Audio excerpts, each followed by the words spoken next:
Welcome.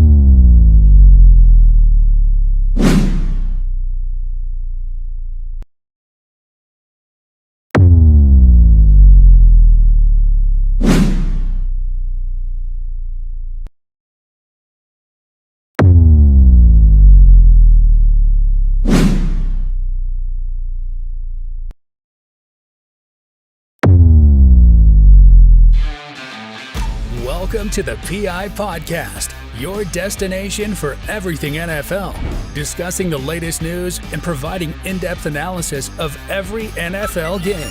And now, here are your hosts, Ian and Tesh.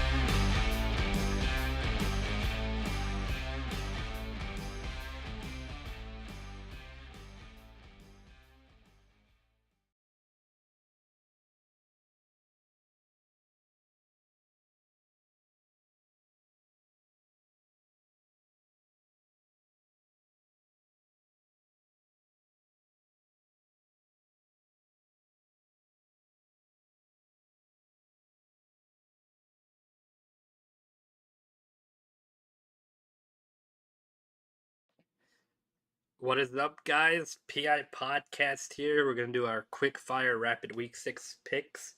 I am sick, so this won't be very long of a video.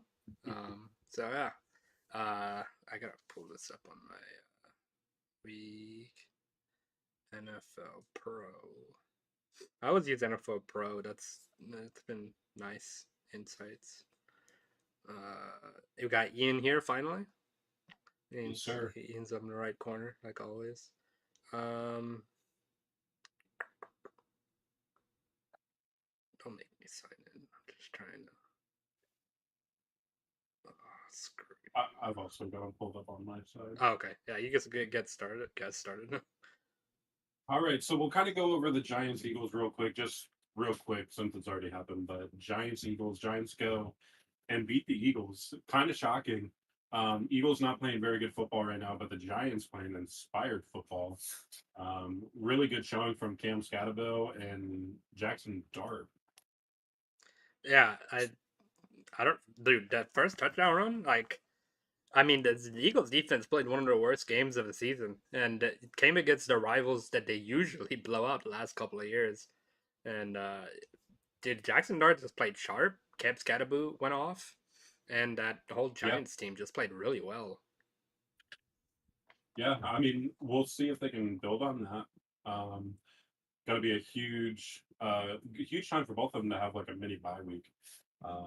To the Philly needs to recover, and the Giants need to build on it. I mean, they can potentially make a small run if they continue to do what they did against the Eagles. It's a division game. I don't really play too far into division games because anything can happen in those. But I mean, like I said, that was a very good showing. They scored in every quarter. They went out, took a 13-10 lead to end the first quarter. You can't complain. Scatterbill had 100 yards and 3 touchdowns. Jalen Hurts actually threw the ball pretty well. He just missed he missed 2 huge passes. It would have made this game look a lot closer. Possibly could have won that game too. That deep touchdown he missed to Devonta Smith. Yeah, to Devonta. Wow, Yeah, what a huge play, momentum shift that would have been for the game. And then even on that drive where he threw the pick, almost a pick six, he could have that momentum that they had going. They were going to get it with at least within one score with the field goal, and like absolutely. And there was a guy wide open in the middle of the field, like 2 guys. AJ Brown was open for a touchdown, and then Dallas Goedert was just sitting for a check down. So I've said it all year, all season so far. That offense for the Eagles just looks out of sync. They can't get their playmakers involved. AJ Brown, as of last 2 weeks, he's had some yards finally, but they can't get him going like they used to. I mean, is this something off with Jalen? It's something off with the offense. I don't know what it is. It's just something off with that team. Yep. So they got the mini bye to kind of recover from this. But we'll go ahead and shoot right into Sunday morning. Again, I love this middle of the season where you have a game from 9:30 in the morning until 11:30 at night. Is just perfect. Can't complain. You can't complain about the matchup though. It's Broncos versus the Jets. Jets coming off a huge win 2 weeks ago against the Philadelphia Eagles. which was a huge win. And then they also, well, yeah, that's right. Not 2 weeks ago. Sorry, I was thinking about that because of the Thursday night game. Yeah, they beat the Eagles last Sunday, 21-17. They go super aggressive to go for two. Um, Huge win for them, and they can definitely build off this with an easy Jets team. And the Jets, they're struggling. Yeah, I 0-5. I mean, it's crazy stat. Justin Fields in the 4 games he started, out of all quarterbacks that started a minimum of 4 games, he's the only quarterback not thrown an interception, but they're 0-5. Um, that Jets team, I thought their defense was going to be at least halfway decent to keep them in games, and their offense has the potential to be scoring points. But when Justin Fields averages like 50 yards a half passing, I mean, it's just not doable Yeah. with all the weapons he has.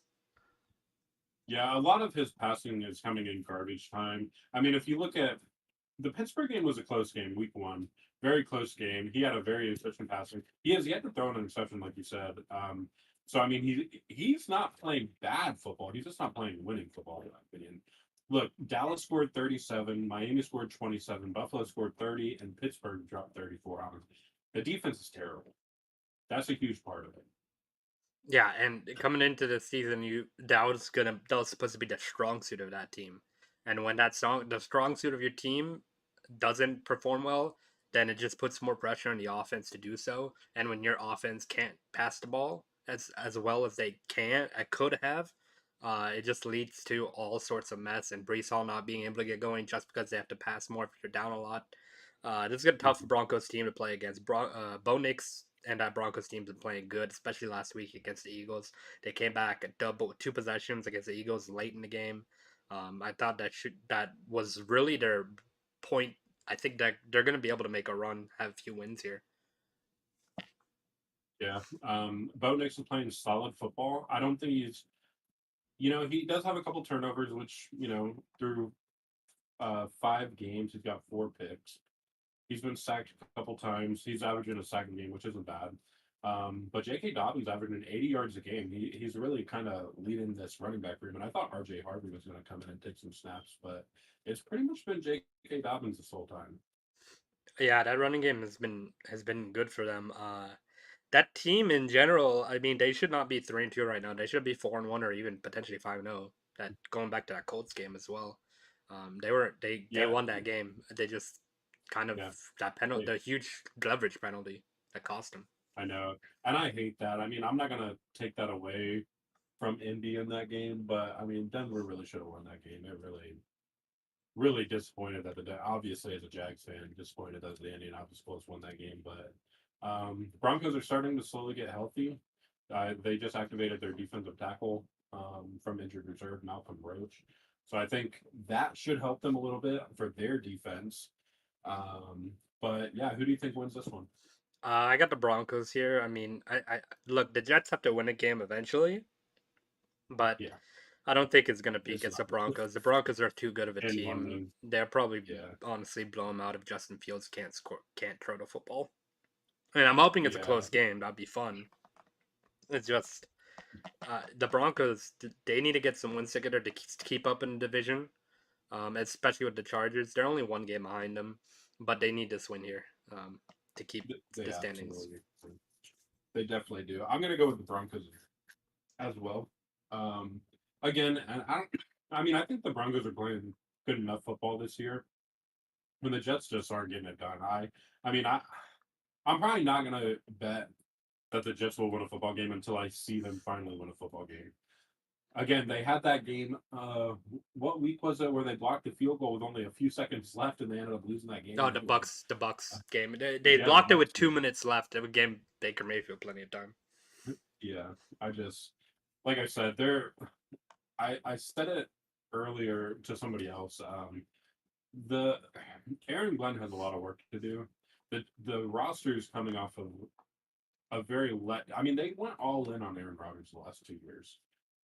And the fact that they basically got rid of Rodgers, they got rid of Devontae Adams. They got a lot of work to do to replace those guys, from a team point of view, but also the Jets in general have been a very bad franchise for decades. So it's not an overnight fix. I know as a Jags fan, we've gotten off hot, but we have the pieces. The Jets have, they have Garrett Wilson, Sauce Gardner, but you need so much more than that. And they still don't have the QB under control. Again, like we've said, Justin Fields not playing bad, but not playing good. And the thing about the Jets team is they have a lot of defensive pieces that should be playing better than they are. I mean, and that's frustrating because that should be a team that has their defense set. They're with really good players: Quincy Williams, um, Sauce Gardner, and then their back end as well. I forgot who they picked up at safety, but he's been playing okay, and I expected at least him to play a lot better than he has. Yeah. It sucks because I know Jets fans were really hoping Aaron Glenn was going to come in there and immediately get that thing going, but it's going to take time for them. Yeah. I'm gonna I'm gonna take the Broncos. I think they're gonna win. I'm gonna go 27-13. Yeah, I'm gonna go Broncos as well. I'm gonna go 35-21. I think 2 touchdowns flip is kind of huge, but again, they've been allowing over 30 points a game. Until they start figuring it out, I got Broncos winning this one by 2 touchdowns. Yeah. All right, we got Rams and Ravens. Rams coming off 3-2. Ravens no Lamar Jackson. The Ravens have the worst defense in the NFL. They cannot stop anybody, and they just couldn't stop a Texans team that was struggling throughout most of the season and kind of sparked them. Yeah, Rams are coming off a tough loss to the 49ers. Matthew Stafford's playing hell of good ball. He got 1,500 yards, 11 touchdowns, only 2 interceptions, and Puka is leading the league. He's on pace to have over 150 receptions and over 1,500 yards if he keeps the pace. That Puka's insane. I mean, that Rams offense is clicking. That passing game is deadly. It can beat any defense in this league. Yeah. And the fact that they lost their game was due to their own decision making, especially Sean McVay. He said it himself. Yeah, that was a stupid play call. When your offense passing wise was going 20 yards of play and it's 4th and inches or 4th and 1 and you run the ball and don't get it, you could have easily passed it to Puka on the screen and got it. Yeah, I didn't hate the decision to go for it on 4th. I think it was a good decision, but like you said, bad play call. They were expecting all day, and even when they weren't, they still stopped it. But you have Matthew Stafford, you have Puka, you have Devontae. Throw the ball. I just don't understand that. They took a loss because of that, and that might be huge, especially if the Niners keep winning. And that might have lost them the division. Yeah, when it comes down to it's early, but you absolutely could say that. Absolutely. The Ravens, on the other hand, they got Cooper Rush, capable quarterback, but he just didn't have a good game in his first start, which is understandable, especially when you're just thrown into the mix, when you're not expecting to play, when you have Lamar Jackson being able to run around. Yeah. Playing one of the best defenses in the NFL, best defensive lines in the NFL. Mm-hmm. And I watched some of the game. I didn't watch the whole thing. I turned that thing off after it was like, that was a blowout. But some of those picks were not on Cooper Rush.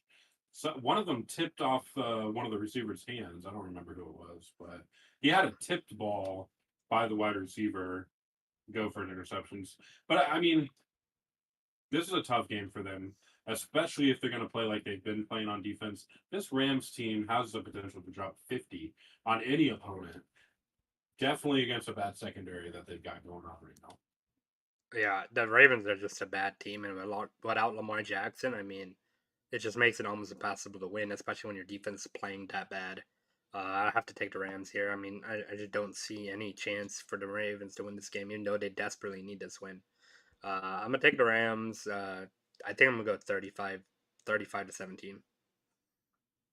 Yeah, I'm probably going to go in that same realm. Rams win 35. Maybe the Ravens can get it going a little bit. I'm going to go 35-10. Oh, damn. Okay. It's only a touchdown difference. Yeah. All right. That's a tough game for them. It is. It really. Dude, I don't have no. Dude, their schedule gets a lot. I was looking at the Ravens' schedule last week. After the Rams game, I think they have one more tough game after that, but their schedule gets a hell of a lot easier. They're playing like 1 to 2 Yeah. win teams. Yeah. They got Dolphins on it, Browns on it, Jets on it, Bengals on it. So yeah, it does get easier once Lamar gets back. Yeah. Cowboys and Panthers. Bryce Young coming off another win, an improbable win actually. Or actually a really good win, but kind of crazy. I did not expect them to win last week, and Bryce Young in that first half played really bad as well. I'm thinking about the right game, right? They were down 17-0, right? Yeah, they came back for 17-0. Yeah, I don't know how you that defense is bad. For first of all, that defense is bad. So for that team to who'd they play? 17-0. Who'd they play last week? Dolphins. Oh, Dolphins. Yeah, there's no excuse for the Dolphins to lose that game. Jaren Waddle gets a deep touchdown in the end of the game to potentially go up, and they just need one stop. And you can't stop Bryce Young, who's been really bad this year. I mean, just unacceptable. Yeah. But we're talking about the Panthers and Cowboys. Yeah, Dak Prescott's been playing really good football. He's been one of the best passers in the league, actually. He got that offense to a pretty good start, and that offense can score points. And that's what I like about that team. Running game been actually surprisingly decent with Javonte Williams. Yeah. And that defense just needs a little help. They need to be able to stop people, especially in the run game. Yeah, I mean, the defense is my question mark for the Dallas Cowboys. I mean, they went in a shootout against the Packers, and then they go and drop 37. They scored, other than against the Eagles, where they lost 24-20, they've dropped 40 against the Giants, 40 against the Packers, and 37 against the Jets. They also got creamed by the Bears, 31-14. But they have the potential to put up points. But the defense has to step up at some point.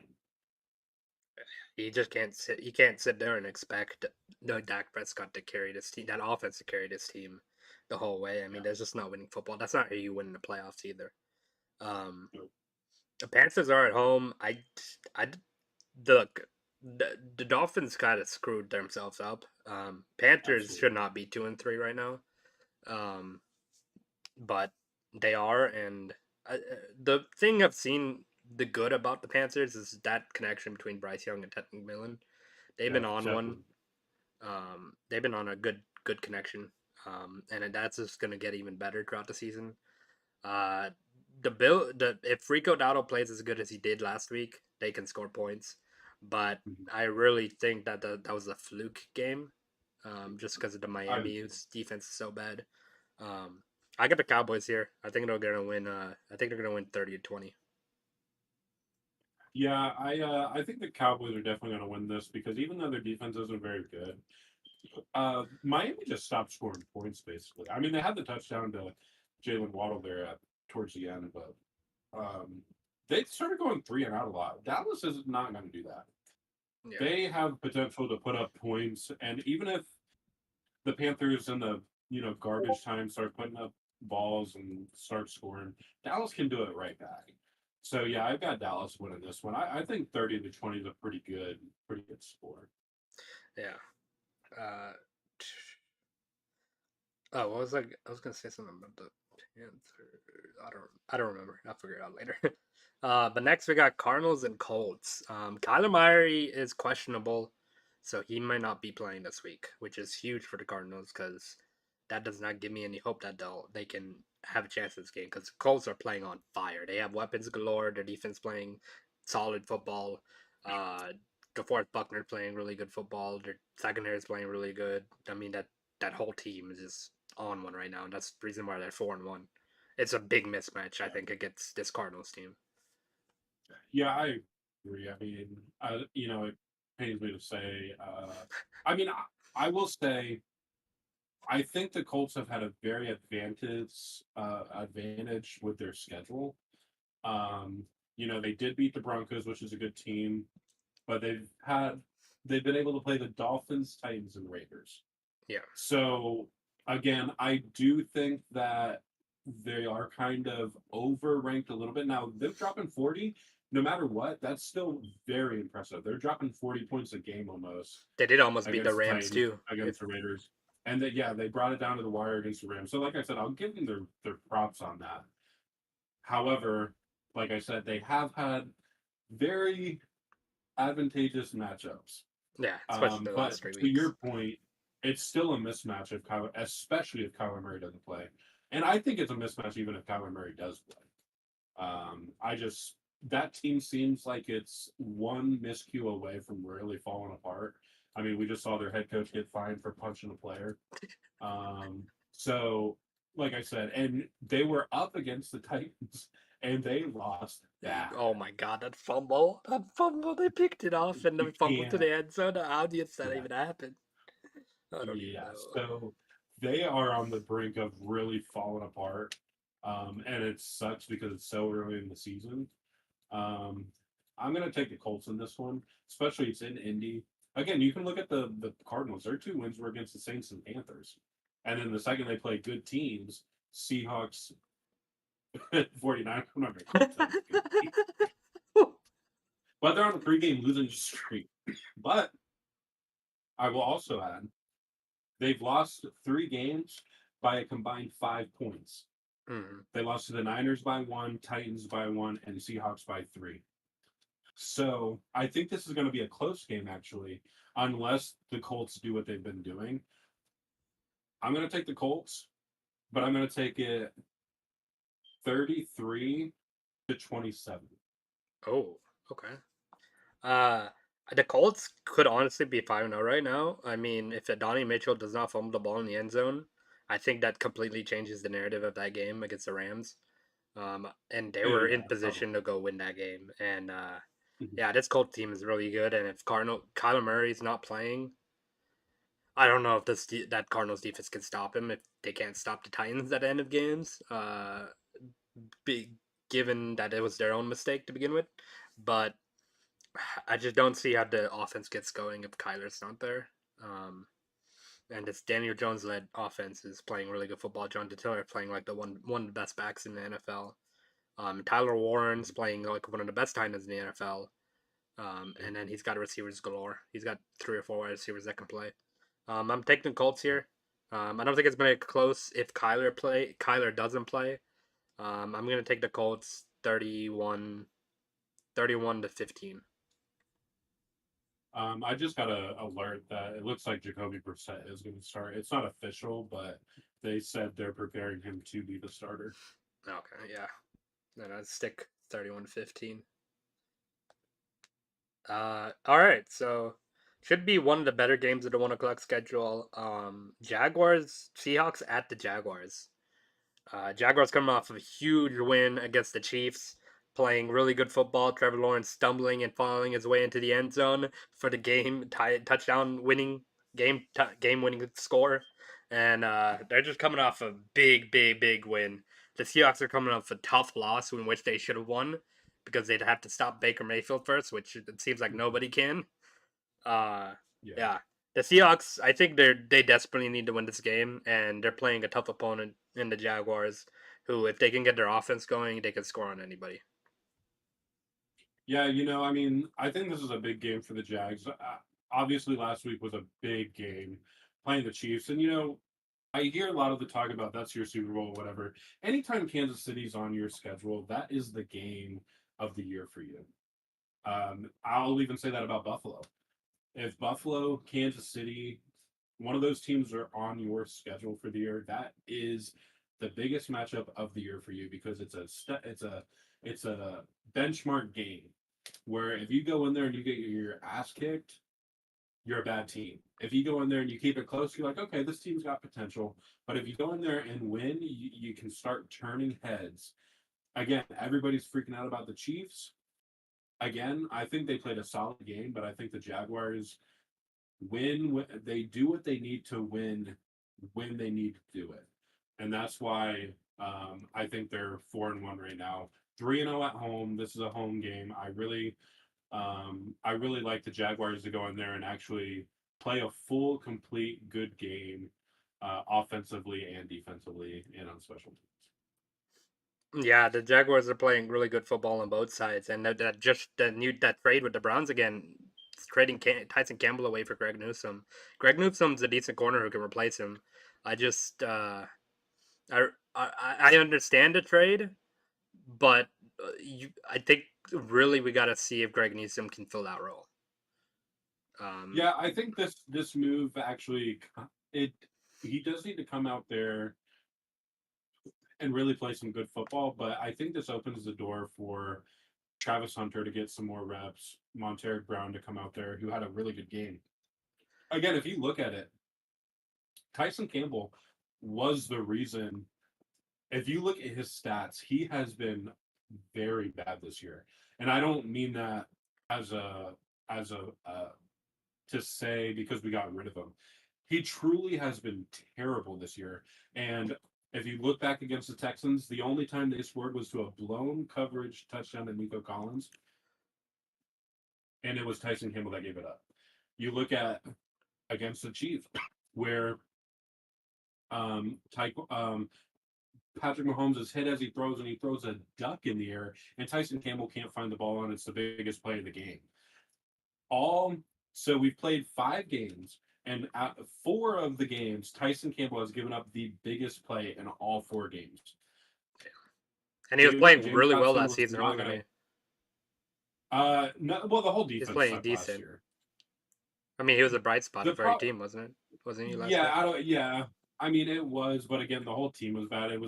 It's Yeah. hard to judge him from last year. The problem was we went out and signed him really before he, and you could say this about Trevor too, where you sign these guys a little too early, Yeah. thinking that you're making a big brain play, but again, neither one of them up to that point had really proven themselves. I mean, he won a playoff game, so I can understand. And it's a QB market; you want to get those guys under contract before they beat out a bunch of guys when they signed Trevor. Like Brock Purdy was due, Jordan Love was due. Like there's a bunch of guys that were trying to beat out. So I understand the Trevor, and I think he's the franchise guy, regardless if you love him, hate him, whatever. But Tyson Campbell was a head scratcher when they did it. And James Gladstone is basically coming in year 1 and getting rid of all the old contracts that aren't going to align with the vision that the Jaguars have going on from here on out. And another thing I want to add, this team is 4-1, and they're doing this with one off season. Like they came in and they got rid of a bunch of players, and they only had one off season. And if you look back at it, Trent Baalke wasn't even fired until almost every GM job had been open. Filled. Every GM that got fired, they filled those positions, and then Trent Baalke got fired once Liam Cohen stepped away and said he didn't want to be hired by the Jags. They fired Trent Baalke, then they hired Liam, and then they took another week to hire James Gladstone. So this is like a half of an off season when you really think about it. They got behind on the draft because they took the extra time to hire a GM. He came in, had to use Baalke's scouts. So I really think the team, even regardless of what happens this year, they're really setting themselves up to be good in the future, and that's what I love most. Yeah, and this part of the Jaguar schedule is their toughest part of the schedule that they have. They've been the first 3 games were against Panthers, the Bengals without Joe Burrow for half the game, a little over half the game, and then against the struggling Texans at the beginning. But going into their schedule, going into it being the Niners and Chiefs, I mean, really good teams beat those teams. I mean, especially because the 49ers were still playing good football, even though they put in Brock Purdy when he was still injured for whatever reason they did that. But that team is really good, and the Chiefs are a really good football team too, and the Jaguars beat both of them. So really, Jaguars are at 4-1 for a reason, and they're a good football team, and they can score whenever they want. I just want to see that offense get clicking a lot more than it has, because when it clicks, it can be a really dangerous team. And with the turnovers that's being there, that's helping a lot. No, having the lead in turnovers by like 4 to 6 turnovers, that helps the team a lot. Yeah, the turnovers are huge. That was a huge bright spot, honestly, for this team. And honestly, underappreciated thing about this team is the offensive line this year. They've given up the least amount of sacks out of all offensive linemen this year. And again, that's a James Gladstone, Tony Baselli thing. They came in and revamped the offensive line, and Trevor's got time to throw. Still dealing with some issues on the offense, and I really hope this week against a good defense can really come out and show everybody that this is a legit team and play a full 4 quarters, a full performance on offense, defense, and special teams. I want to see Trevor hit the good throws. I want to see the receivers catch it, and I want to see ETN run the football. Yeah, if they could play a complete team, there's no reason why they can't beat the Seahawks at all. The Seahawks, JSN has been playing amazing. I mean, Yeah, you he's you could he's tell the guy he's you a got to true watch number out one. for. Yeah, and Yeah, absolutely. to be taking over that role when DK Metcalf was your wide receiver one last year, and that's actually crazy how big of a step he took this year, being their number one guy, and having Cooper Cup helps, which I do really like that signing for the Seahawks. Like they gave him a Yeah, real possession receiver that will get you first downs and third down and give you clutch plays. Um, the Seahawks offensively with Sam Darnold has been really good. And I didn't expect him to be this good while going to the Seahawks. I thought it would take a little bit of adjustment time from him after he kind of crumbled in the playoffs last year. But he's finding his guys. The Seahawks are scoring points, and they're going against a tough Jaguars team. So I think this is going to be the one better 1 o'clock games. This is going to be close. All right, Ian, give your pick first because I'm thinking about this for a second. Yeah, so obviously as a Jags fan, I'm going to go with the Jags, but I want to add that Tariq Woolen and Devon Witherspoon and Julian Love, their safety, are all either out or doubtful. Woolen is out with a concussion, and Devon Witherspoon and Julian Love are both doubtful. Devon Witherspoon has a knee injury, and Julian Love has a hamstring injury. They're going to be without Derek Hall, their linebacker, and their guard Josh Jones is going to be out. So they have a lot of big injuries. I'll add that the Jags have a couple of big injuries. Tight end Brenton Strange, he was having a hell of a year. He was a leading receiver going into the Chiefs game. Him going out on IR is pretty big. But the only other injury they have is their center, Robert Hansey, who is doubtful, but 7th round pick, Jonah Monahan. Man, he's been playing some good football, and I think that's not going to be as big of a miss, but the Brenton Strange being out is huge for the Jags. Trayvon Walker's supposed to play. And I think if Trayvon Walker would have played against the Chiefs, I really think that game would have even been better in favor of the Jags. But you could tell that Trayvon Walker is missing. If you look at the offensive line stats for the Chiefs that week, they were the number one offensive line. Mahomes didn't get sacked. He only got hit twice. Trayvon Walker being out was a huge deal. And that the fact that he's going to be in there this week is huge for the Jags. So I've got the Jaguars winning this. I think it's going to be a little bit of a shootout. I'm going to go 30-27. The Jaguars win this. And also, I want to add one more thing. The Jaguars had 9 takeaways last year. Do you want to know who they picked off 3 times last year? Who? Sam Darnold. So So they had nine turnovers, and 3 of them were against Sam Darnold. Damn. Now, this is a different team. He's playing very good football right now, and I don't think that's going to happen. But I you would will like say, it for it to happen again. Oh, hell yeah. Pick him off 5 times. But what I will say, Sam Darnold's playing very good football. The Jaguars are going to have to take advantage of a couple turnovers because, like you said, JSN is playing out of his mind. I think he's top 5 in receiving yards right now, if I'm not mistaken. Yep. And him and Egbuka were going back and forth. It seemed like every time the Bucks got the ball, they would throw it to Egbuka for a big gain, and then as soon as Seattle got back on the field, dude, JSN would were get just a doing big the gain. It was same like thing. back and forth. That was such a fun They were game. back and forth, yeah. And honestly, Sam Darnold threw 4 touchdown passes last week, and if it wasn't for the little tipped ball at the line of scrimmage, he probably would have won that game. Yeah, He threw it out a helmet or something, and it grazed the helmet, and it went for an interception. But If that didn't happen, they might have won that game. Yeah, the Seahawks were close. Well, should have beat the Bucks if they played a little bit better defense. But it's hard with how Baker's playing. He's just slinging that rock like crazy. Um, this was a little tougher. I mean, because I do think the Jaguars are a really good football team, and I think the Seahawks. I think they're clicking on offense a little more than the Jaguars are. Um, but that defensive players being out, that hurts them a lot.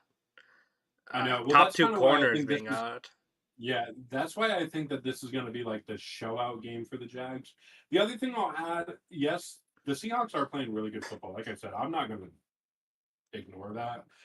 But if you look at their schedule, Steelers was a good win, but they beat up on Saints and Cardinals. So Yeah. it's like they lost to the 49ers, they lost to the Bucks, which like I said, they probably should, and they played a hell of a game on offense against the Bucks. I will say that as well. I really like the Jags in this. Home game for the Jags. They have a chance to go 4-0 at home. And then they play in London next week. I'm not going to be disappointed if they lose, but I would be surprised if they lost. I'm gonna take the upset here. I'm gonna take the Seahawks, 28-24. Actually, it's weird because the matchup predictor has the Seattle Seahawks winning actually, but on the FanDuel, the Jaguars odds are for the Jaguars to yeah, win. yeah, the Jaguars are. I think it's literally so close because the Jacksonville Jaguars money line on ESPN is even, but the Seattle Seahawks are the slight favorite. On FanDuel, the Seahawks are plus 108, and then the Jags are minus 114. Yeah, that's kind of. It's weird. Yeah, on ESPN, it's minus 120 for Seattle Seahawks Huh. and even for the Jags. I really think, like I said, they really have no idea what's going to happen in this game. Yeah. They're probably just guesstimating. Again, with them missing out on two of their top corners and their safety being out, I would just be very surprised if the Jaguars didn't show out in this game, Yeah. especially coming off a win against Kansas City. Yeah, I would pick the Jags. I just have I don't know, I have a weird feeling that since that Thursday night game, that's maybe a weird week. Because I don't know how the Giants even won that game. I mean, like their offensive really line's don't been either. playing That was bad all crazy. season. I look, I don't know. But anyways, Chargers at the Dolphins. Dolphins coming off that horrible loss against blowing a 17-point lead to Bryce Young. I mean, I can't say anything because we got shut out by them. But Yeah, but that this was team, different. that team's a really bad team, and to not score points and let them come back 17 points, that's embarrassing. And they could have won the game, they just didn't get a stop, which their defense hasn't been good all season. What's even worse is they lose this game after going up so much, and they lost Tyreek Hill for the season. At least hold on to the lead. You know, like Tyreek Hill went out there and got injured out for the season, and he couldn't even finish the game off and win it. Yeah. Oh, well, no, he got injured in the game before the Bills game. Or whatever division game they had. Oh, yeah, you're right. Never mind. Sorry. Against the Jets? Yeah, it was a division game. I'm pretty sure he got injured in the primetime game. Oh, it's the Monday night game, yeah, against the Jets. I'm pretty sure. 2 weeks ago. Damn, was it that? Yeah, it was a Monday night game. It was a doubleheader. Yeah, it was. Yeah, you're right. You are. I hate doubleheader. Because it was at. Give me 1 second. MetLife. Yeah, it was at MetLife. So. Yeah, but this is a terrible game. Dolphins Chargers. Look, the Chargers actually are kind of missing a lot of people. Marion Hampton's out. They're missing both tackles, I believe. So that's kind of huge for them. Try to look at their injuries. Joe Alt is out. He's already been ruled out. Quentin Johnston is questionable. Marion Hampton and Najee Harris both on injured reserve. Khalil Mack on injured reserve. And Rashawn Slater on injured reserve. So huge huge that these guys are missing. But also they traded for that edge rusher, right? Or the safety from no, how was I thinking it? It's not listed on their switches weird. Oh well. Yeah, the Chargers should win this football game.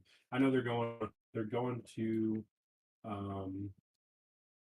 having to go across the coast. I mean across the land. But the Dolphins are playing a really bad football team. Really don't see the Dolphins pulling this one out, especially with their best receiver being hurt. Tua's having a very tough year. Justin Herbert's been looking solid. They've been using his legs a little bit more, which is kind of nice to see. Justin Herbert's he's their second leading rusher with 153 yards on 23 carries. He's averaging 6.5 yards per carry. Has a couple of big plays, averaging 30 rushing yards a game. Well, Marion Hampton, him being out's kind of huge. I don't know what their plan is. I guess Vital, their 2024 round 6 pick, is going to be the lead back, I'm assuming. Trying to see who they have. I'm trying to look at the Chargers depth chart real quick and see if they have updated a depth chart to see. Oh, they do have Hassan Haskins, the lead back. Okay, that is interesting.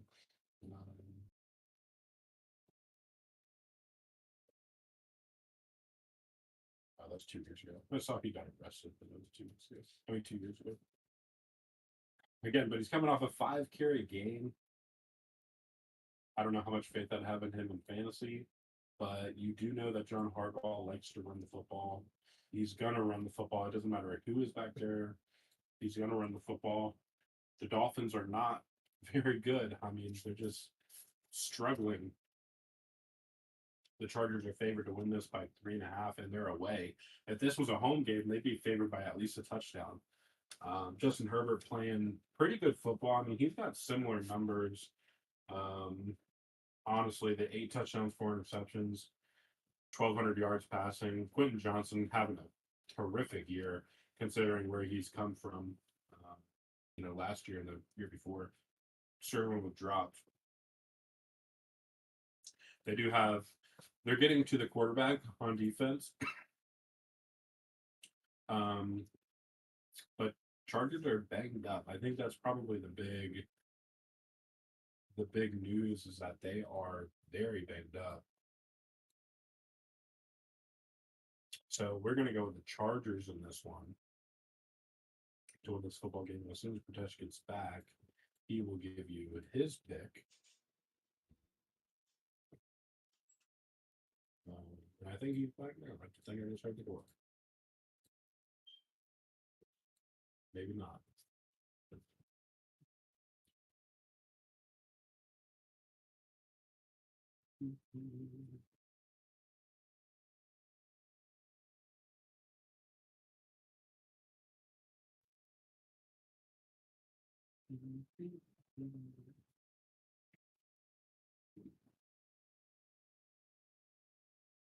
This is a draft class matchup, isn't it? 2020. 2020, yeah. Round 1, pick 5. Justin Herbert was round 1, pick 6. It's a little 2020 draft class battle. Chargers, better coach, in my opinion. Mike McDaniel might be on his way out after this year. Chargers with a brutal loss to the Giants. They really shouldn't have lost that. And then a pretty big loss to Washington. O-line needs to be fixed, considering they're missing both tackles. They got a Pratesh might be having a fire going on. This fire alarm going off.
My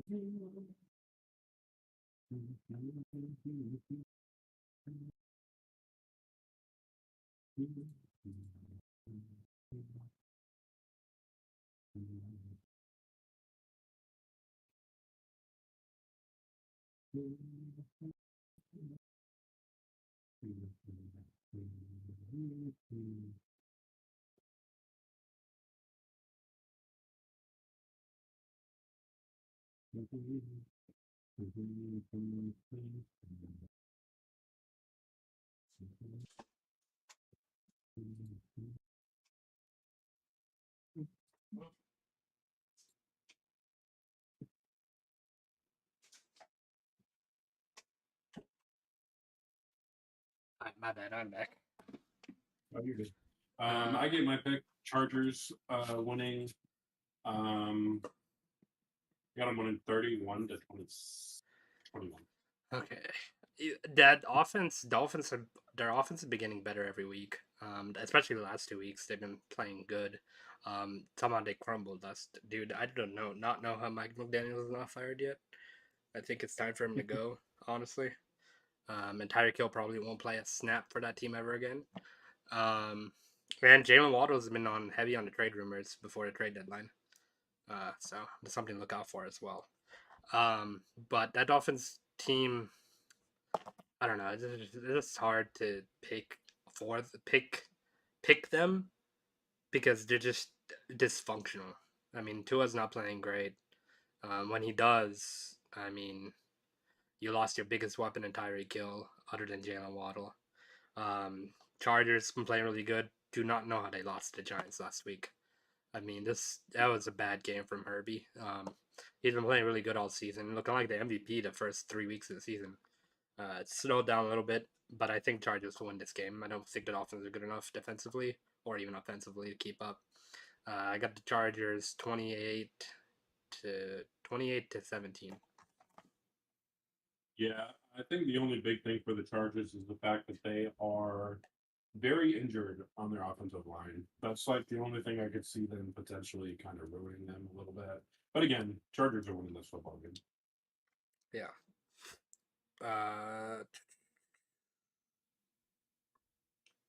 All right, next up we got what could be a decent one in Patriots at Saints. The Saints are not a very good football team, but Spencer Rattler surprisingly is playing solid football. I mean, he's not doing horrible. He's playing solid football. And the Patriots don't know how to use Trayvon Henderson. Yeah, I know.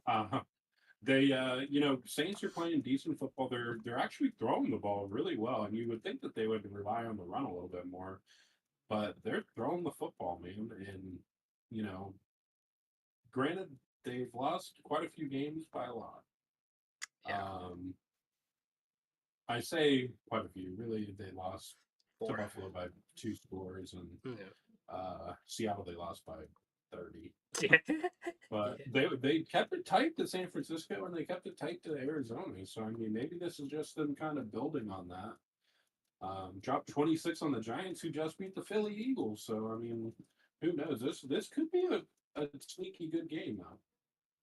Yeah, Drake May is playing at a really good, really high level right now. I mean, it's crazy to see how well he's playing.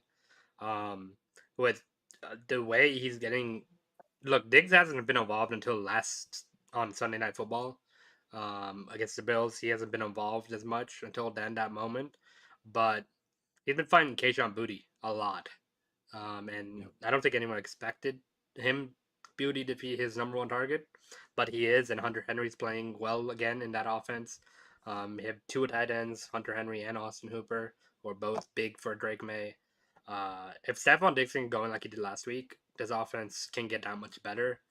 The Saints offense, they do enough to keep them in close games, but at the end of the day, their defense just doesn't. They don't help the offense out. Alvin Kamara is having an okay season. There's a reason he hasn't been over 1,000 rush yards in his career, which is kind of a crazy stat. And by the way, don't know how he doesn't have 1,000 rushing yards in his career, but he doesn't, and he's slowing down now. Kendrick Miller starting. I think Alvin Kamara might be injured. I think he's out this week, possibly. That's last time I saw. I'm not sure, but I think Kendrick Miller might be starting this week. But regardless, I think the Patriots are one of the best teams on pressuring the quarterback, and they've been doing that all season. And it's gonna be, I think it's gonna be a tough time, Spencer Rattler. I think the Patriots are gonna win 30-10. Adam Schefter tweeted that Kamara is projected to play. Oh, okay.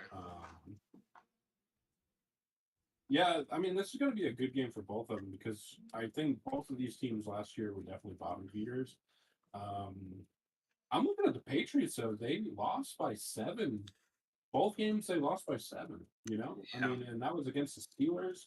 I really don't know how they lost to the Raiders, but that's whatever. But they beat the Dolphins by 6, and they beat the Panthers by 30.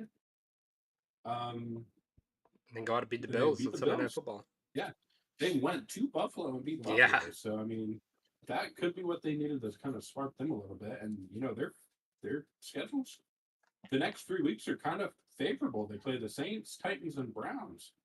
If they beat the Saints this week, 4-2, and if the Bills lose to the Falcons, they're right at number 1 in division. Potentially. Hey, Patriots kind of coming out of nowhere. Well, not Yeah. really. I think everybody kind of figured the Patriots would be decent. I think I don't think they people- would have been a little better, but it's the one big thing is like Christian Gonzalez is out again. This week. That is big. But their defensive, their pressure, I think they're top 5 in defensive pressure rate. Like, I mean, pressuring the quarterback, whatever that stat's called. Per ESPN, Gonzalez is listed as questionable. I don't know if that's true. The Patriots do have a lot of injuries, so. Yeah, Gonzalez has a bad hamstring injury, so that's hard to come back from. So I'd expect them to keep him out just to have that heal. Yeah, and I really want to see them start using Henderson more, man. Ramondre is just not. He fumbled against Buffalo. He fumbled twice against Pittsburgh. You know, three fumbles in 5 games is just not winning football. Not good for a running back that's a power back, realistically. And Travion, I think he is the better back, but I mean they paid Ramondre. Not this regime did not pay Ramondre. This is a brand new regime, but I'm curious if they're gonna let Travion get some more touches. Yeah, and I hate these old-minded head coaches like Mike Vrabel, Bill Belichick. They purposely do not use their younger guys because they think, oh, they have to learn a lot before they can actually play snaps. But clearly, you could see Travion Henderson is the more explosive and better back than Ramondre Stevenson. And with Antonio Gibson getting hurt, to not use him in that game against Buffalo more is the reason why they didn't blow out the Bills. They could have gone up 2 scores against the Bills if they used the one guy that is explosive on their team, but they didn't. So we'll see what they do. Yeah, absolutely. Who are you going with? Absolutely. I'm gonna go with the. I don't like picking this one actually. I'm gonna go with the Patriots here. I think their defense is going to play good enough to stop Spencer Rattler. Again, Spencer Rattler hasn't played bad. He did not turn over the football. You know, the problem is that they are. I think they're playing kind of cautious when it comes to Rattler. He doesn't have a game. Does he have a game yet where he's thrown for over 200? Maybe. Yeah, he had a game against the Giants. I think he threw for 260 yards. Yeah, so Giants he threw for 225, Buffalo he threw for 126, Seattle he threw for 218, San Francisco 207. He's barely cracking the 200-yard mark. Yeah. And I mean, the Patriots have already shown they're not afraid to throw the football. They're not afraid to put it in Drake May's hand, who's their franchise quarterback.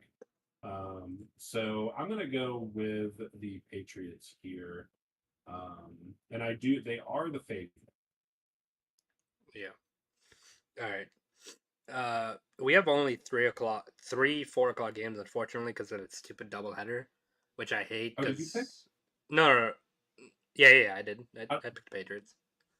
oh, I didn't. I Yeah, didn't let it. you're good. But the last 1 o'clock game here, Browns at the Steelers.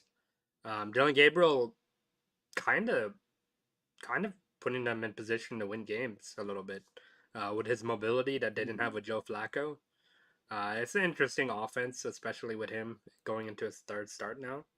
And that Aaron Rodgers led Steelers team is playing really good football, and they found their defensive footing a little bit the last few weeks, which is huge for that Uh, team. Yeah. a little bit of breaking news. Chargers wide receiver Quentin Johnson is trending towards missing tomorrow's game. Damn. It's a Just little tweeted big. out. It's a little big. That is pretty big. Again, Doesn't. Chargers are just so banged up. Yeah. Damn. But I just traded Quentin Johnson for Travis Etienne, and he's playing me this week, and I won't have Quentin Johnson. that's hilarious, actually. It's kind of funny. But I'll take it. Okay. I actually started Yeah, 0-3, and then I just won my last 2 in fantasy. Yeah, this game, the Steelers are favorites, which is not surprising.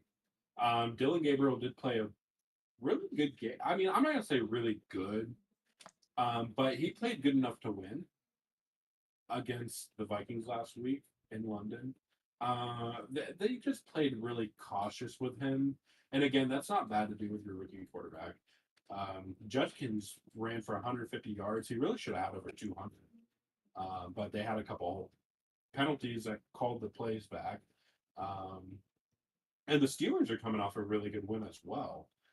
So both teams kind of played some of their best football last week, even though the Browns didn't win. Sorry, I said against the Vikings, but the Browns did not play the Vikings. They played. Wait, They played the Vikings Dude, on Sunday morning. I forget. Sorry, they both played the Vikings last, but the Pittsburgh Steelers were just on a bye. Yeah. They played both of them played in overseas. The Vikings. Right, yeah, the Vikings stayed. That's why I was so thrown off by it, because I was like, wait, they both played in London. Why am I so confused? Yeah, I mean the Browns, they really played their best football game, I feel like, and they only really lost because of a last minute drive.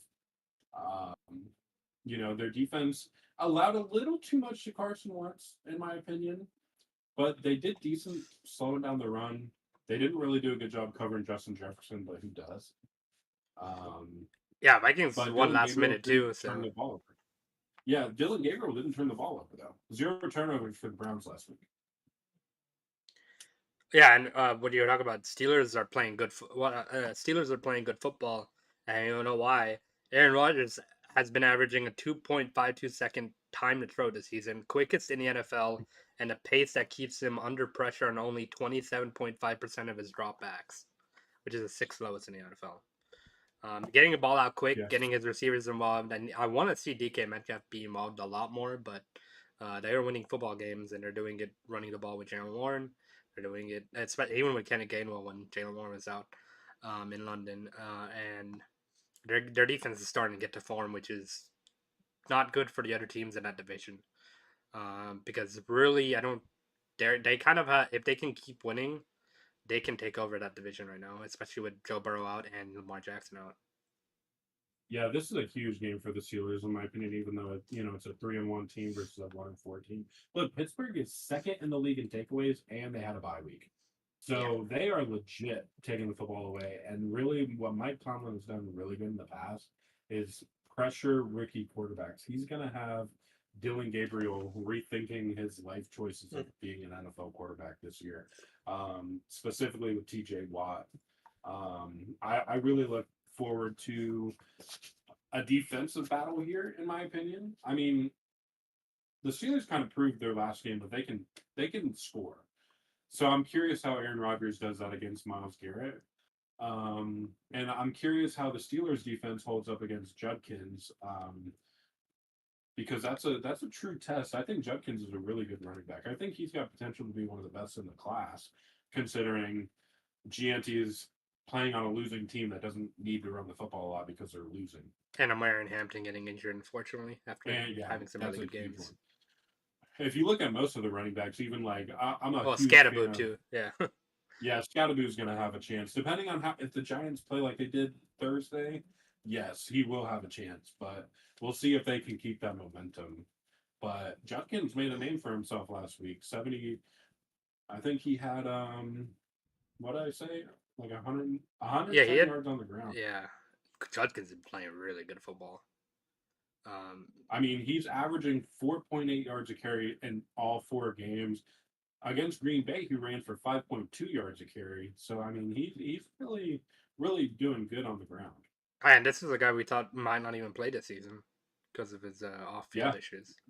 off field issues, not signing a contract till late. So yeah, this is going to be a defensive battle in my opinion. Yeah, the Browns defense is a really good football team. Up until last week, they were number one defense in the NFL. Mhm. Um, Yep. and I don't think they've dropped too much. They're second or third now. But uh, I like throwing out these stats. But the Browns defense has contacted rushers behind the line of scrimmage on get the 60.6% of carries this season. It's the highest rate in the NFL and the highest by any team since 2018. So they're not going to let you run the football easily, which the Steelers really want to do with Arthur Smith in that offense to set up the play action, set up DK Metcalf and everybody. Um, There's going to be a test for Aaron Rodgers as well. Um, Mhm. he hasn't he hasn't thrown for a lot of yards as we're accustomed to, but he's winning football games and they're being really what do you call balanced running and passing wise on this Yeah, offense, and very that's why they've balanced. been really Very. good. Uh, Yeah, and they're doing this with their backup running back. Jalen Warren went out, so they're doing this with Kenneth Gainwell last week. yeah. Um, so curious to see if they can keep this up. And I mean, because Gainwell came off a almost 100-yard performance as well, so and 2 touchdowns. So he's coming off a hell of a game. Yeah. Uh, I'm gonna take the Steelers here. Uh, Man, that Browns defense is so good. If Dylan Gabriel can get something going, they can win this game. Just because of their defense. But I'm gonna have to take the Steelers at home. Oh well, in London, yeah, at home. Steelers at home. I think it's gonna be tight defensive, like you said. I think it's gonna be a 20-13 type of game. I got the Steelers 20-13. Yeah, I like the I'm gonna go 27-21. The Steelers win this football game. Again, Aaron Rodgers is still Aaron Rodgers. Maybe not prime Aaron Rodgers, but he's gonna get the ball out quick. He's gonna recognize when it's man coverage and get it to DK Metcalf. And the running game is gonna it's a balanced attack, just like you said. So Aaron Rodgers doesn't have to go out there and play hero ball. He just needs to run the scheme, run the system, and the defense is going to do what it does. It's going to force turnovers. I like the Steelers here, and I actually think that they get a lot of pressure on Gabriel and force him to do a couple turnovers. Somehow this is a 4 o'clock game, and somehow we got this at in a kind of a half prime time ish slot. 1-4 Tennessee Titans at the 1-4 Las Vegas Raiders. Geno Smith's playing the worst football of his career, even worse than with the Jets, honestly. Um, and I do not know what's going on with him in Seattle. He did not have this many turnovers. He did not look this bad, but there's something going on with him, and it's not looking good against a team who kind of lugged their way to a win last week. And maybe that momentum helps them a little bit against the struggling Raiders offense that Geno Smith just happens to throw 5 turnovers a week. Yeah, I mean, Geno Smith really needs to chill out on the turnovers. He's leading the NFL in interceptions. Cam Ward hasn't really done anything too spectacular up to this point. He's made a couple good throws, really bad throws that turn good. He throws a little crossbody a lot, which is not good for QBs to do. But credit to him for keeping his poise against Arizona last week and winning that football game. He made a clutch throw to Calvin Ridley there at the end to put him in field goal range to win that football game.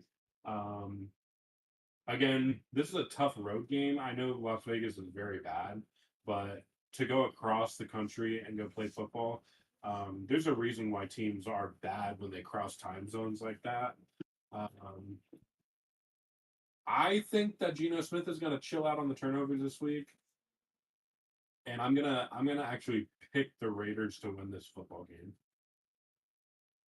Yeah, the Titans offensively, they just look stuck, and they finally got Calvin They're Ridley 31st. going.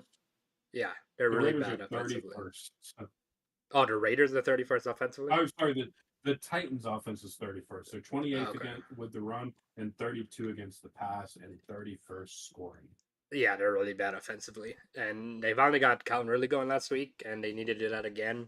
But they need to get him going and Io Manor, the rookie, because the Io Manor was getting going throughout the whole season. And then last week, they flipped the script. Iron Manor couldn't get anything going, but Calvin Ridley did. So they need to be able to compete. They need to be able to get both those guys going. And their running game's not very good either. Um, the bright spot on that team is their defensive line. I do really like their defensive line with Jeffrey Simmons. Jeffrey Simmons leads defensive tackles with 20 total pressures and 13 quick pressures, four more than any defensive tackle. Their defense can keep them in games with their pass rush, and it could help here against the Raiders team where Geno Smith is prone to turnovers. Uh, I just don't see that offense being able to click again. If they can click, maybe I could switch my opinion, but their offense just isn't very good. And I feel like exactly what he said. Gino's gonna chill on the turnovers, and Gianti's gonna get going, and they're gonna beat the Titans. I think they're gonna win 28-17. Yeah, I think this is going to be kind of a game where the Raiders kind of look like an NFL team again. Look, when you look at the Titans last week, Cam Ward threw for 193 yards in the fourth quarter.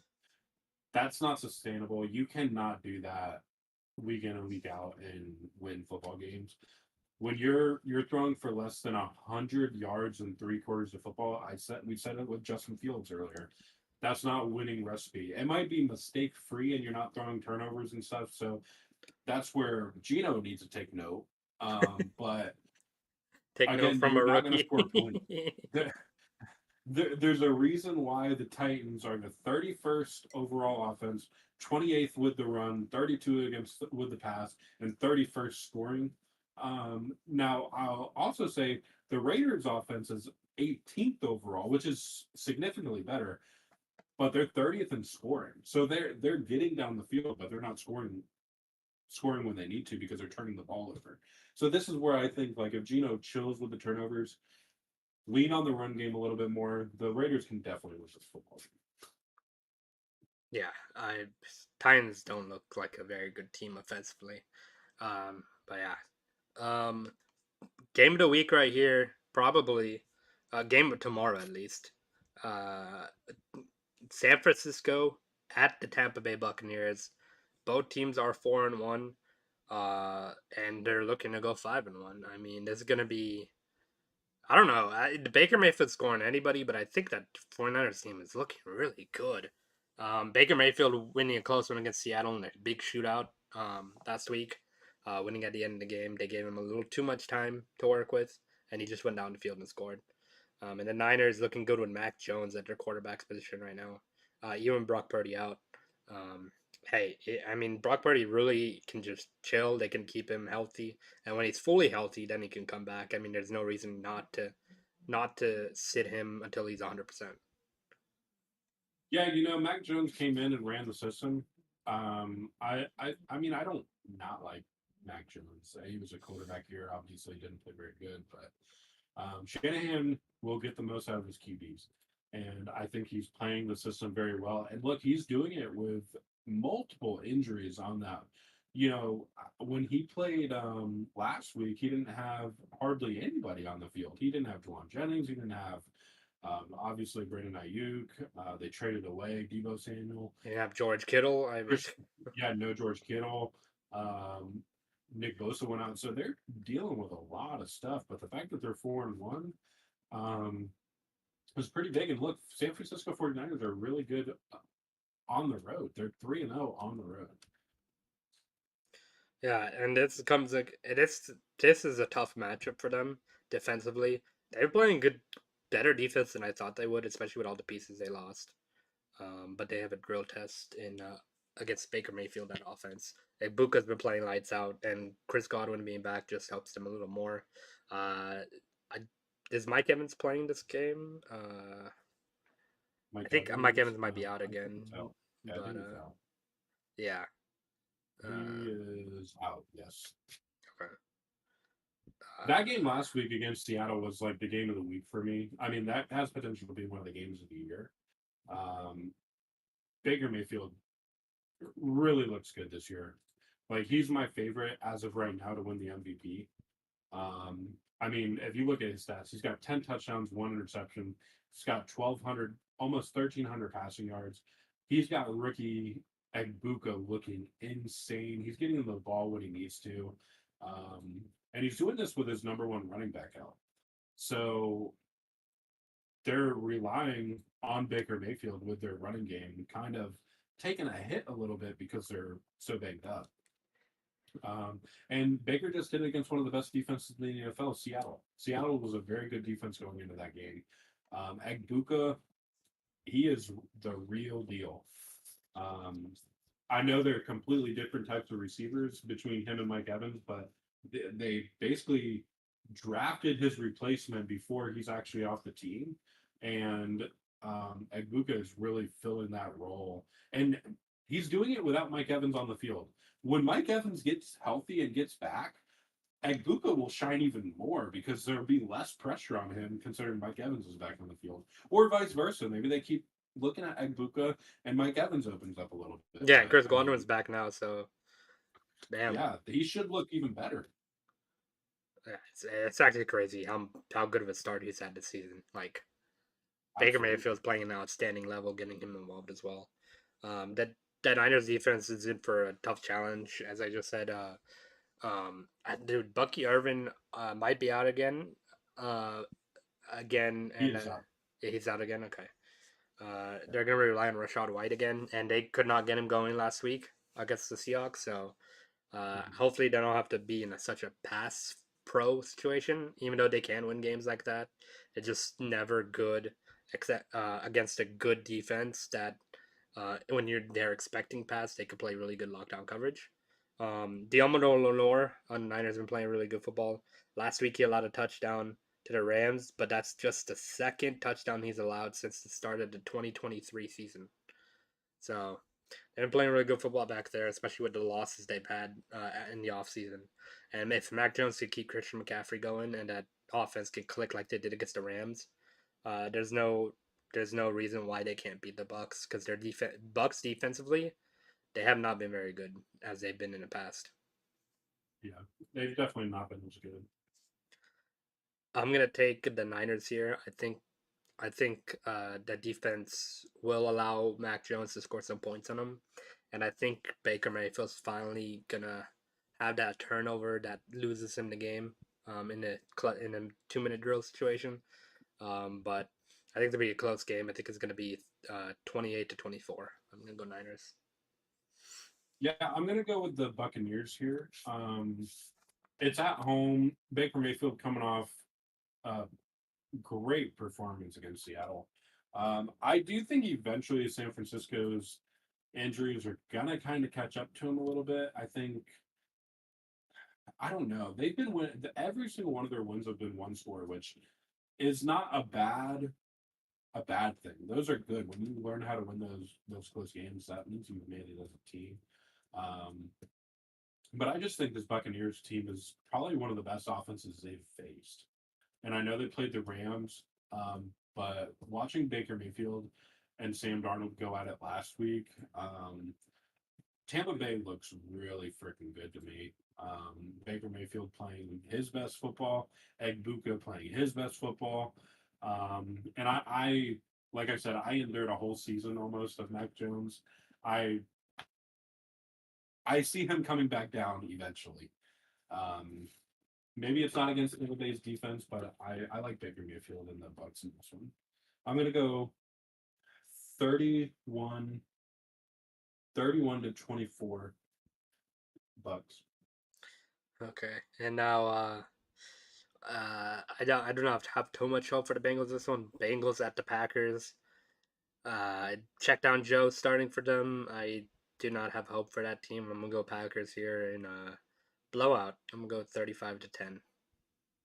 Yeah, I think this is going to be a really ugly game.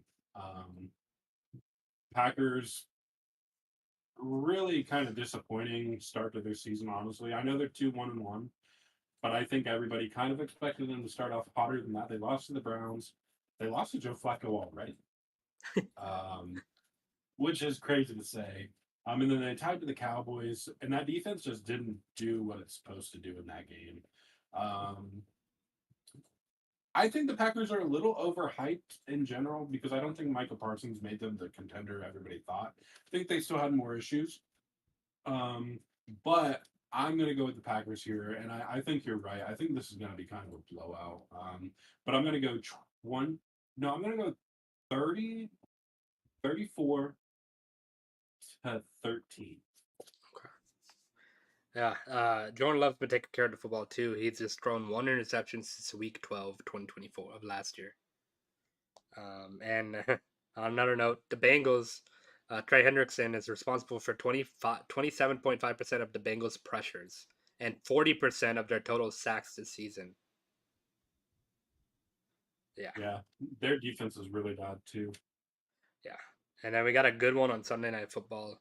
Yeah. Lions at the Chiefs. The Lions are playing. Just got back right to form as soon as they lost against the Packers. They've just been blowing people out of the water, like we seen last year. Yeah, they're back and they're getting everyone involved. The Chiefs took a tough loss to the Jaguars, and Patrick Mahomes throwing one of the weirdest interceptions I don't think I've ever seen him thrown in the last 4 years. Like, I haven't seen Patrick Mahomes make a bad decision like that in a long, long time, and it might Mhm. go to show that this is a completely different Chiefs team. They're not as dominant as they once were, but with Xavier Worthy back, they've been able to score points and look like a better offensive team. I've never seen Patrick Mahomes throw a turnover that bad in a while, and he's been really safe with the football throughout a lot of his career the last 4 years. Yeah, I mean, look, Patrick Mahomes has thrown 8 touchdowns, 2 interceptions, and really it's 9 touchdowns because we took it to the house. But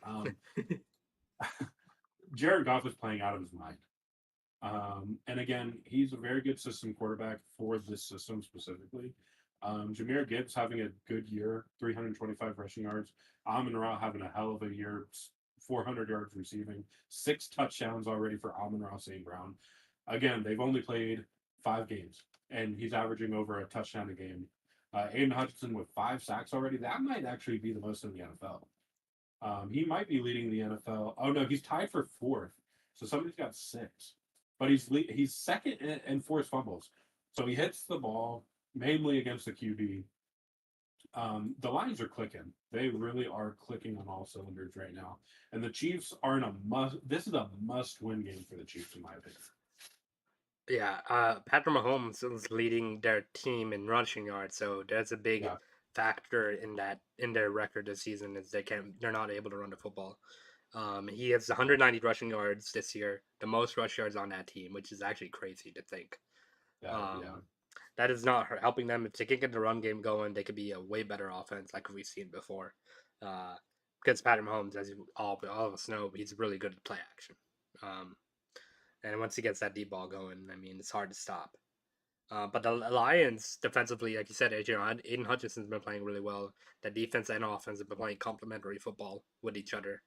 And it's going to be hard to stop this team. And they're playing the Chiefs at home, which is one of the toughest, if not the toughest place to play at, regardless of the record. I'm going to go...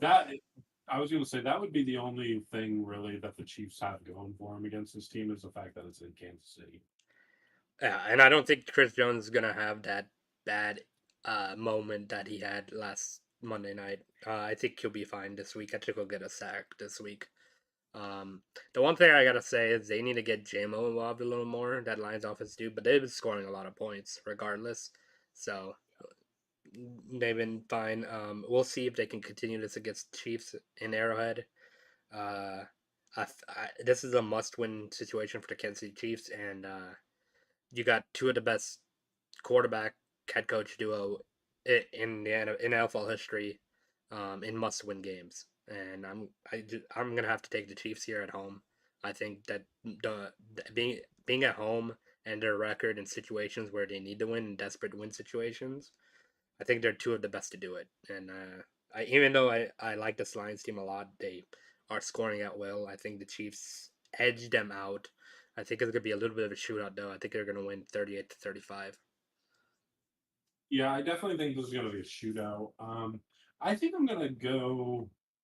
I think I'm gonna go with the Lions here. I do like the Chiefs at home a lot. I really think that we're in a new era of the Chiefs, and I don't think they're as dominant. You saw last week they had like 13 penalties. Yeah. I mean, they obviously got to clean that up, but it's also with Rashee Rice out, Chris Jones giving up effort on the final, gotta have the play of the game. You saw in that last drive the Chiefs had, they had 16 seconds left. Hollywood Brown's running. He gets pretty wide open. Yeah. Doesn't even look for the football.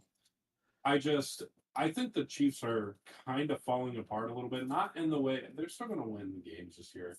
I think the Lions are actually going to win this game. Yeah. Yeah. It's gonna be an interesting game for sure. It's gonna be one of the games of the week. It's gonna be a fun game. Absolutely. Next up, we got one of the two doubleheaders on Monday Night Football. Bears at the Commanders, a rematch of what happened last year with the Hail Mary. Not Tyreek Stevenson, literally. He was caught in the crowd a little bit, and actually made the tip. Actually got the chance to go back, tip the ball, and let the Commanders receiver catch it. Man, it's gonna be a fun. This is actually gonna be a really fun game. Caleb Williams with Jane Daniels. The Commanders, some beating the Chargers last week was a big win for them last week. When everyone basically counted him out last week. Because no one knew how Jane Daniels was gonna do with his injury. That defense is playing better. They're the oldest team in NFL, but their defense is playing okay football, and that helps when their offense is scored a football. The Bears, they're kind of in a weird spot. Their offense has gotten going with Rome Odunze, but their defense is kind of been lackluster when going on paper this year. So they need to limit Jane Daniels. They need to contain him. That's how they win this football game. I'm gonna take. Yeah. Oh But, no, go ahead. I'm gonna take the Commanders at home. I'm gonna take them 27-20. Yeah, I like the Commanders in this one. I actually really like that score prediction. I'm gonna go 27-23. But look, Caleb Williams is throwing the ball very well. He's got 8 touchdowns, 2 interceptions. His completion percentage, 62%. That's not great, but it's not bad. My issue here is that they beat the Raiders and the Cowboys, but they lost to the Vikings and Detroit. And when I look at the teams they've beaten and lost, to me, the Commanders have the better defense. They're on par with the Vikings and Detroit, who they lost to, as opposed to Dallas and Las Vegas, who have bad defenses. So I really think, it could go either way, but I think Jaden Daniels is gonna have a little coming out party here. Yeah. Last game of the week, Bills at the Falcons. Josh Allen and that Buffalo Bills team coming off a loss that no one really thought coming. It was kind of a weird game for them. It looked like they were coming back a little bit, and everyone expected the Bills to win, even though they were down 10 and 4th. And it looked like they were going to win, but then they kind of stalled out and let the Patriots come back and win this game. I think they're gonna be hurting this week a little bit with Terrell Bernard, with Matt Milano being out, and some of their other pieces being out this week. They're playing in Atlanta. Atlanta's wearing their throwback unis. Bills are wearing some kind of throwback unis. It's gonna look really cool. The Falcons are beat the Commanders last week, obviously without Jane Daniels, but it was a good all-around showing. Bijan, Drake London, Tyler Algier, and Kyle Pitts all got touchdowns last week, which is the first time that's ever happened, which is crazy to think about because that's their 4 scorers. But this Falcons team is number 1 in total defense in the league, So that is a big sign and big turnaround from last year where we were, I think, 20 middle of the pack last year in defense, or under middle of the pack. I think the Bills are going to be coming off that loss and trying to win this game full heartedly. I think Josh Allen, that team's really, really good. Yeah, I agree. I'll say though that Penix is coming off one of the best games he's played. Granted, I mean he's had good games. I mean, but very small sample size. You know, he only played 4 games last year. Yeah. But I mean, threw for over 300 yards, like you said. Maybe not statistically wise. It might not have been his best game because I don't know what those last 4 were. But he got Drake London the ball. He got Kyle Pitts the ball. Bijan got the ball. Like he did a very good job spreading the football out. Like you said, the defense is playing at a high level. I mean, this is going to be. I don't think this is. I know that the Bills are favored in this game, but I don't think it's going to be like a cupcake walk. Like I think some people, like some Bills fans, probably feel like it is. You know, like this isn't the Falcons of last year or the year before that. Penix is kind of getting into a rhythm. And again, you see that by Drake London, Bijan, Kyle Pitts, all these guys having good years so far. Again, like you said, all of them got touchdowns last week. I mean, you're spreading the ball around.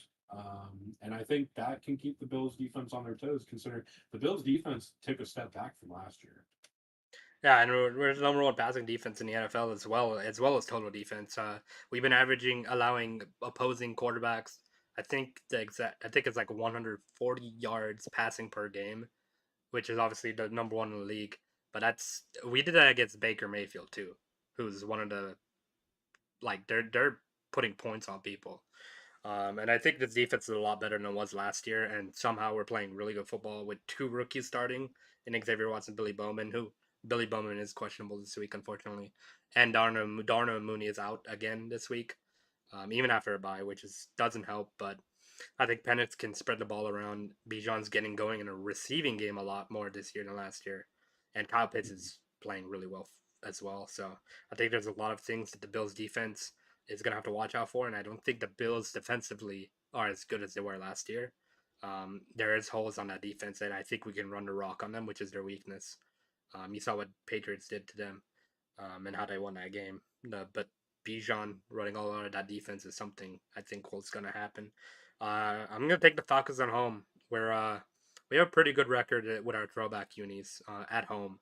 I think it's going to be a close one, and I really like the Bills team.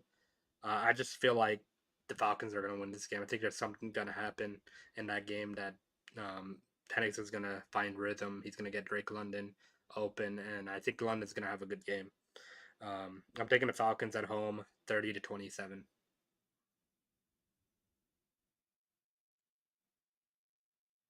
Score? 30-27. Can you hear me? Why can't I hear you? Hello? Hello? Oh my god, of course this happens at the last game too. Oh my goodness. Can you hear me? I can't hear you. I don't know what happened.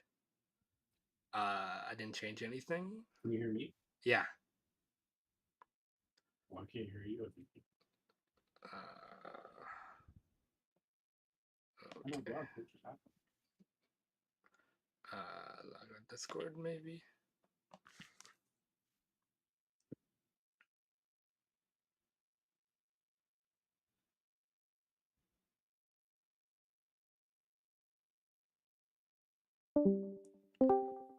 Hello? Hello? Can you hear me? Can you hear me? Hello? Hello? Hello? Hello? Hello? Hello? Hello?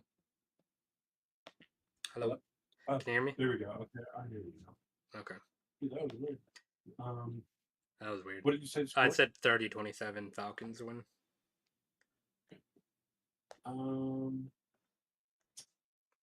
Yeah, I'm trying to look. So the Bills have scored 30 in every game except against the Patriots.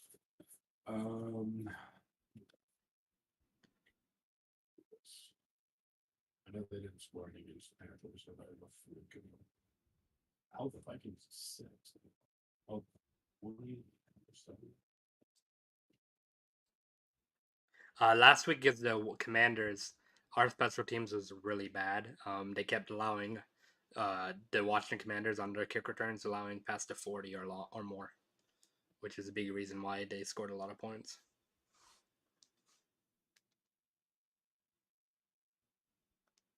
Yeah, this is tough for me.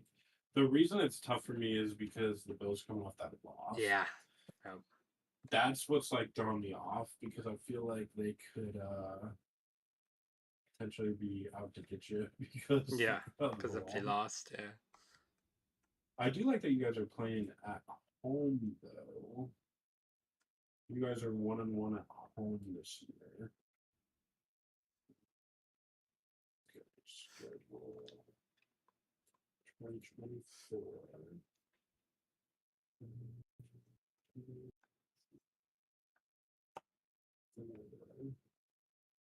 Yeah, I lost home a lot last year. Yeah. You guys didn't pay those last year. Oh, brother. Yeah, all eyes on me. 1 second. I think I have a stat for you. Why do you figure it out? If it loads. Okay.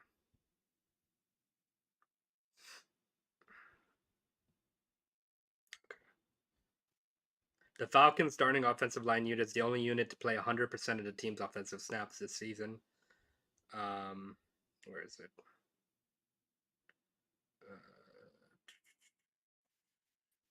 Falcons' defense has allowed a lower third down conversion rate in each successive game this season, reaching 12.5% of Commanders, tied for Atlanta's lowest game rate. Jesse Bates has allowed 4 completions on 9 targets. The Falcons' defense has used a single high safety shell on 65% of dropbacks, which is crazy. Caden Ellis generated a team-leading 11 pressures this season.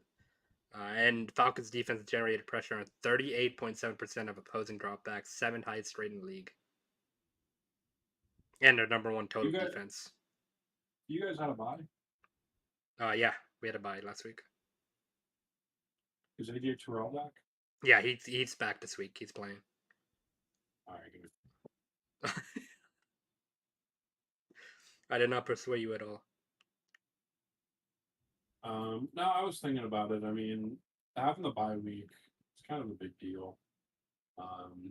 Falcons defense, number 1 against pass. And looks like they're actually the best part of their unit is against tight ends, which is what the Bills utilize. So this might be my upset of the week, actually. Ooh. Out of all the games we picked, I don't think I picked a underdog. Yeah. Oh yeah, we're. Technically, I don't know. Oh, did dogs are not underdogs. Yeah, we're allowing 135 pass yards per game. And that's even when getting blown out by Panthers. Yeah. Bryce Young only didn't have 200 yards that game.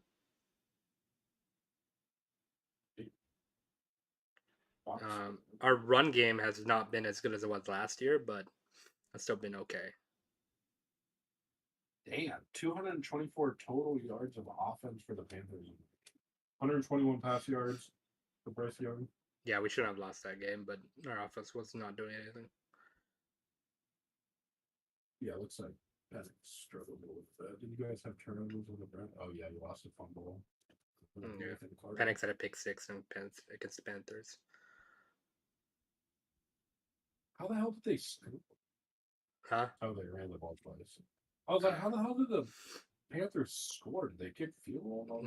No, they had the pick 6. They had 12 points kicking. Yeah, okay, that makes sense. I was wondering how the hell they were scoring the ball. They scored 30 points if Bryce Young didn't throw a single touchdown. Looks like Rico Dowdle had a touchdown run and Bryce Young had a touchdown run. The pick 6, and then 12 points off field goals. Okay. Yeah, I don't mind taking the Bills here. I mean the Falcons here. Sorry. Okay. So we disagreed on 2. Yeah, I think the Jaguars won, and then Niners. Yeah. We both picked Lions. Yeah, no, I picked Chiefs. I think That's was 3, I Yeah, guess. 3. Yeah. That's interesting because considering almost every team we picked were favorites, other than the Falcons are not favorites. Yeah. The Lions are not favorites if the one I picked. Yeah, and FanDuel, they got the Chiefs favored, which is a little weird, but It's because it's home. yeah. I think they said it's a 3-point swing if they're at home. So like if Kansas City's projected to win by 2.5, technically the Lions are the favorite. Hmm. But because it's in Kansas City, there's that 3-point swing, which puts the Kansas City Chiefs in the field. Because I was looking that up the other day for betting purposes. Because there's a lot of 1-point lines that I'm like, Yeah, the Niners Bucks game's close too, I saw. Yeah, like the Jaguars Seahawks is a 1.5-point spread. The Kansas City's a 2.5-point spread. Tampa Bay is 3.5, which if you think about it, that means the 49ers are probably even with them, but because it's in Tampa, they get the edge. Yeah. All right. Well, that was a good episode. Yeah, well, yeah. Thank you guys for watching. Those were our game picks. Gonna try to be back Tuesday, going after week 6, and yeah, see you guys in the next one. Peace. Thank you for watching the PI Podcast. Make sure you subscribe and tune in next time so you don't miss the latest news in the NFL world. You can also follow us on TikTok at PI Podcast and on Twitter at PI Podcasters. Until next time.